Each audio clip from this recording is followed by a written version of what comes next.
Alors dans ce chapitre, nous allons voir un deuxième rôle que peuvent jouer les sémaphores, qui est la synchronisation entre processus.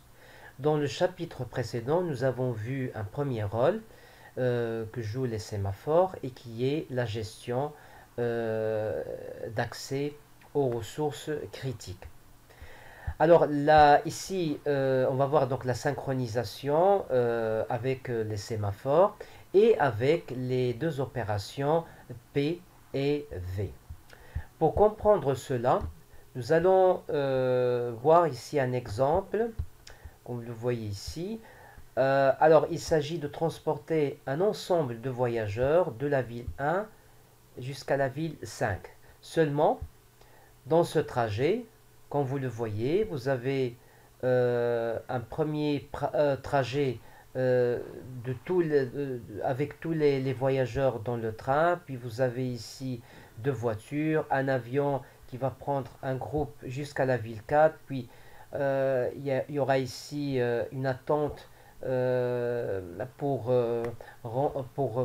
avoir tous les voyageurs qui vont prendre l'autocar à la destination finale. Donc évidemment, cela nécessite une synchronisation entre ces moyens de transport, train, voiture, avion et autocar, pour qu'on puisse respecter cet ordre. Alors là, je vais expliquer comment ça se passe. Vous avez un groupe de voyageurs, ils vont prendre tous le train de la ville 1 à la ville 2. Ensuite, à la ville 2, il y aura formation de trois groupes.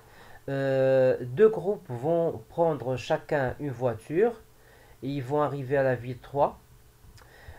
Tandis que le troisième groupe, il va prendre l'avion, il va aller jusqu'à la ville 4. Et donc, il va s'arrêter là, il va attendre les deux groupes qui sont arrivés à la ville 3, qui vont prendre un autocar, ils vont aller jusqu'à la ville 4. Et là, les voyageurs qui sont arrivés dans l'avion, ils vont rejoindre l'autocar et vont tous aller à la ville 5. Alors, pour pouvoir synchroniser ces moyens de transport, eh bien, on va utiliser les sémaphores et les opérations P et V. Donc, on va créer des sémaphores là où on veut bloquer les processus. Donc, notamment ici, ici et là.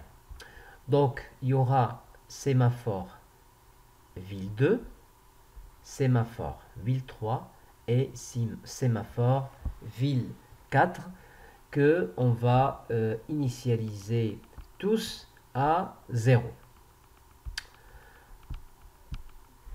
Et donc, le train prend le départ de la ville 1 vers la ville 2 avec tous les voyageurs. On va voir ici comment ça fonctionne. Eh bien, le processus train ici, alors fait le départ de ville 1, arrive à ville 2. Une fois il arrive à ville 2, eh bien, il va incrémenter le sémaphore ville 2. Et donc, il va incrémenter une première fois, une deuxième fois et une troisième fois. Ici, le sémaphore ville 2 serait égal à 3. Alors, pourquoi 3? Parce qu'il va être consommé 3 fois et pas plus par voiture 1, voiture 2 et avion. Et donc, vous avez ici le processus voiture qui va se répéter 2 fois. Alors, une fois ce processus voiture s'exécute, eh bien, il y aura une consommation, donc une consommation de la valeur du sémaphore. Il y aura une décrémentation de 1. Départ de la ville 2, voilà, vers la ville 3. Une fois il arrive à ville 3, eh bien, donc voiture 1 va incrémenter la valeur du sémaphore ville 3. Comme vous voyez ici, donc ici, au premier passage, eh bien, sémaphore ville 3 sera égal à 1. Ensuite, la deuxième voiture va faire la même chose et, par la suite, sémaphore ville 3 sera égal à 2. Ensuite, le troisième groupe va prendre l'avion. Voilà. Donc il va consommer le dernier, on va dire, le dernier jeton du sémaphore ville 4, donc sémaphore du sémaphore ville 2 qui était égal à 1. Donc avec P ville 2, sémaphore ville 2 sera égal à 0. Donc il n'y aura plus moyen de faire un autre transport. Et donc pour respecter cette synchronisation. Et ensuite, donc ici, sémaphore ville 2 sera égal à 0. Il arrive à ville 4, d'accord, comme vous voyez ici, et sémaphore ville 4 serait égal à combien? Donc il va être égal à 1. À 1. Il y aura une incrémentation de la valeur du sémaphore ville 4. Alors ensuite, vous avez donc les deux voitures qui sont arrivées ici. Donc sémaphore ville 3 sera égal à 2. Donc l'autocar va démarrer. Pour qu'il démarre, eh bien, il va consommer 2 fois le sémaphore ville 3. Vous voyez, P ville 3, P ville 3, P ville 3. Donc ici, ville 3 serait égal à 0. Comme ça, il n'y aura pas notre voiture qui va partir de ville 3. Il y aura un départ de ville 3 vers la ville 4. Une fois arrivé à ville 4, eh bien, il va donc une fois arrivé à ville 4, il va consommer justement on va dire le jeton qui a été mis par l'avion dans le sémaphore ville 4. Donc il va décrémenter la valeur de sémaphore ville 4. D'accord? Il était à 1 avec le processus avion. D'accord? Voilà, il était incrémenté. Et puis ici, il attendait en fait l'arrivée de l'autocar. Une fois l'autocar arrive avec les deux groupes de voyageurs, eh bien dans l'autocar vont monter les voyageurs de l'avion, et donc l'autocar va consommer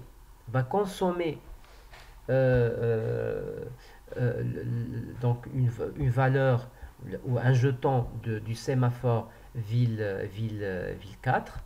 Il est devenu égal à 0. Ils partent ensemble vers ville 5.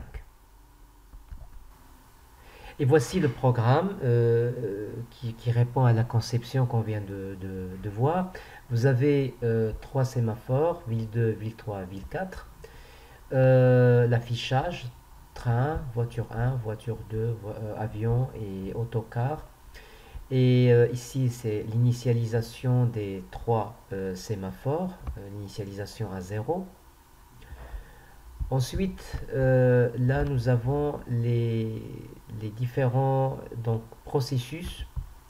Le processus train, donc, comme on a vu tout à l'heure dans le tableau, il y aura départ de ville 1, une durée d'attente pendant le voyage jusqu'à ville 2, et puis il y a incrémentation 3 fois du sémaphore ville 2. Alors pour voiture, donc nous avons évidemment 2 voitures, donc chacune va faire la même chose. Donc ça c'est le processus voiture. Alors il y a attente à la ville 2, puis consommation, donc décrémentation de la valeur du sémaphore ville 2, départ de ville 2, un temps de passage, puis arrivée à ville 3. Et puis arrivé à ville 3, il y aura incrémentation du sémaphore ville 3. Donc ça c'est pour les 2 voitures. Puis pour l'avion, donc ça c'est le processus de l'avion. Vous avez l'attente à la ville 2, consommation d'un jeton ou décrémentation du sémaphore ville 2. Puis décollage de ville 2, un temps de passage jusqu'à ville 4. Une fois arrivé à ville 4, il y aura l'incrémentation de du sémaphore, donc incrémentation du sémaphore ville 4. Pour l'autocar, eh bien, nous avons, donc il y aura deux passages. Attente à ville 3, consommation deux fois du sémaphore ville 3. Ensuite, départ de ville 3, un temps de passage jusqu'à ville 4, puis consommation du sémaphore ville 4. Puis là, il y aura un départ de ville 4 avec tous les voyageurs, un temps donc de voyage jusqu'à arriver à la ville 5, destination finale. Et donc on voit ici un résultat qui est normalement aléatoire.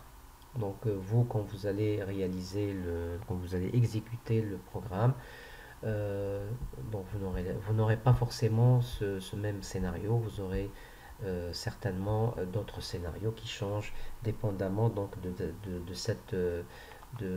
la valeur aléatoire de l'attente que vous aurez dans vos programmes. Donc c'est intéressant de revoir ces résultats-là. Donc c'est intéressant de voir justement le résultat de la synchronisation entre ces différents processus moyens de transport. Comme par exemple donc là ici le départ de la ville 1. On ne peut pas avoir en même temps le départ de voiture donc avec le train. Et donc là, on ne peut pas avoir le départ en même temps ni de voiture 1, ni de voiture 2, ni de l'avion, ni de l'autocar. Donc il y a juste le train qui peut donc, partir de la ville 1. Puis les autres, ils vont arriver, mais ils doivent attendre l'arrivée du train à la ville 2. Alors une fois arrivé à la ville 2, eh bien, la voiture 1, donc la voiture 2 peut faire le départ. L'avion, ensuite, il fait fait le départ. Puis la voiture 1 fait le départ. Ensuite, il y a la voiture 2 qui arrive. L'avion qui arrive, donc la voiture 2 qui arrive à ville 3. L'avion qui arrive à ville 4. Et voiture 1 qui arrive à ville 3.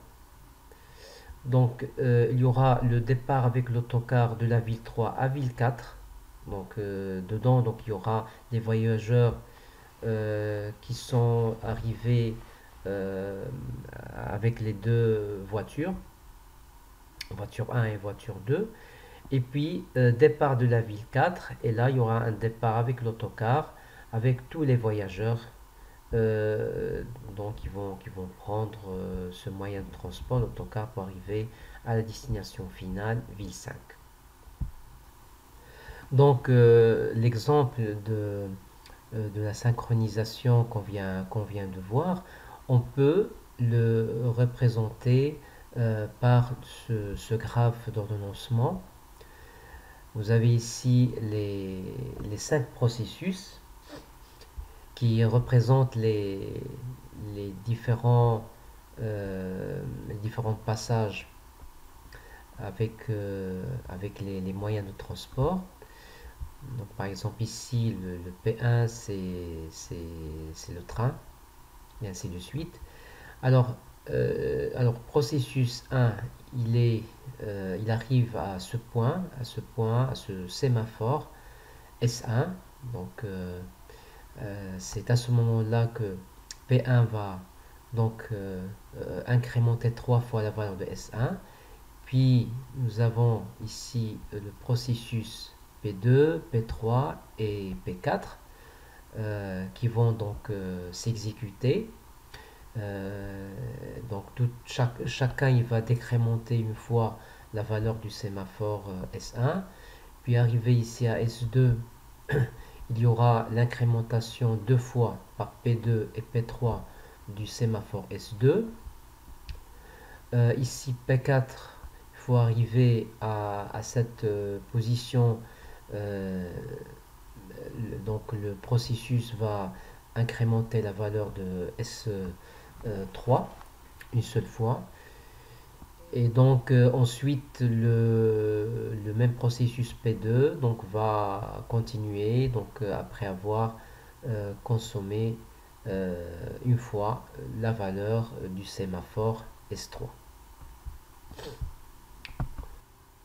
Alors on va voir ici comment la synchronisation avec les sémaphores peut résoudre le problème du producteur-consommateur.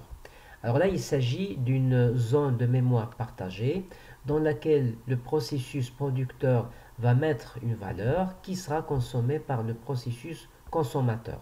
Les deux processus producteur et consommateur doivent se synchroniser. Le consommateur ne peut pas consommer la valeur que si elle a été bien produite par le processus producteur et disponible dans la zone mémoire. Et le producteur ne peut produire une nouvelle valeur que si la précédente a bien été consommée par le processus consommateur. Donc on va essayer de voir ici dans cette illustration pour comprendre mieux ce problème. Vous avez ici le processus producteur P1 qui va en fait produire A, d'accord, A égale à A fois 2, il va donc produire sa valeur, il va la mettre dans la mémoire partagée. Et ce n'est qu'à ce moment-là, quand A est disponible dans la mémoire, que le processus consommateur P2 va pouvoir prendre la valeur A, va pouvoir la consommer pour pouvoir faire son opération. Donc le processus consommateur, il ne peut pas donc exploiter la valeur de A tant qu'elle n'a pas été encore produite par le producteur et mise dans la mémoire partagée. Alors, comment on va pouvoir faire ça avec les sémaphores? On va en fait travailler avec deux sémaphores, S1 et S2, dans le cas où la zone mémoire donc va accepter une seule valeur. Donc, c'est une zone mémoire commune à une seule place. Dans ce cas, S1 il est initialisé, S1 il est initialisé à 1 et S2 initialisé à 0. Donc le processus producteur donc va voir est-ce qu'il peut produire. Donc il va tester la valeur de S1. S1 égale à 1, donc il va pouvoir décrémenter la valeur de S1, il va déposer la valeur dans la zone mémoire, et puis il va incrémenter la valeur de S2. S2 va devenir égal à 1, puisqu'il était égal à 0 avant. Alors, le consommateur arrive, il va tester la valeur de S2, voir s'il peut donc consommer la valeur qui a été mise donc, dans la mémoire par le producteur. Et donc, il va trouver que S2 égale à 1, donc il va pouvoir décrémenter, il va donc à bien l'accès à la mémoire, à la zone mémoire partagée, il va pouvoir donc consommer la valeur donc produite par le processus producteur. Et donc, une fois il consomme cette valeur, il va libérer, donc, on va dire, l'accès à la mémoire partagée pour le processus producteur en incrémentant la valeur de S1 qui était à 0.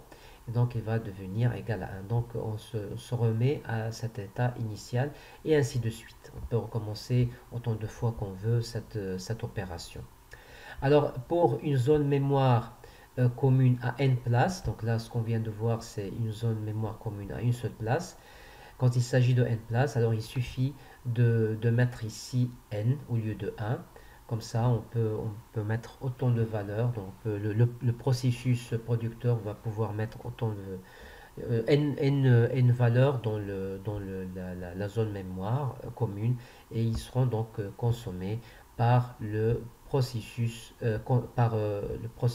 consommateur.